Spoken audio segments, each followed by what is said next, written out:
সাত আনা, সাত আনায় পার করবো না, সাত সমুদ্রে ঢেউ লাগবে।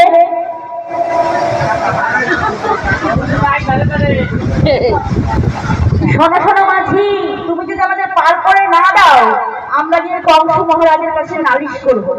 কংস ও মোট মূর্খ, ও তো জানে না এখন সে রাজা, কিন্তু ওই মূর্খ কি জানে ওর একদিন আমার এই ঘাটে আসতে হবে। আমরা কত রাজা আসলে এই ঘাটে বসে করি।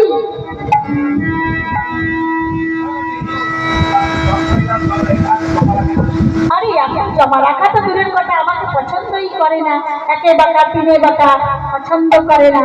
কিন্তু যখন ও ওই ঘাটে আসবে তখন ঘাট পাবে না, ঘাট পাবে না, ঘাট পাবে না, ঘাট পাবে না, তখন ঘাট পাবে না,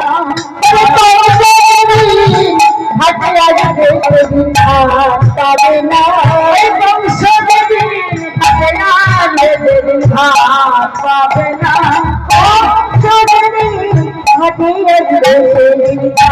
পাবে না। বলছি তো এখন আমাকে পছন্দ করি না, আমি ঘাটের মাঝি না, নামটা তো বলা যাবে না, আমি মন্তব্যের ছেলে, তাই আমাকে পছন্দ করছে না। ও তো মূর্খ, ও তো জানে না ওর একদিন আমার এই ঘাটে আসতে হবে।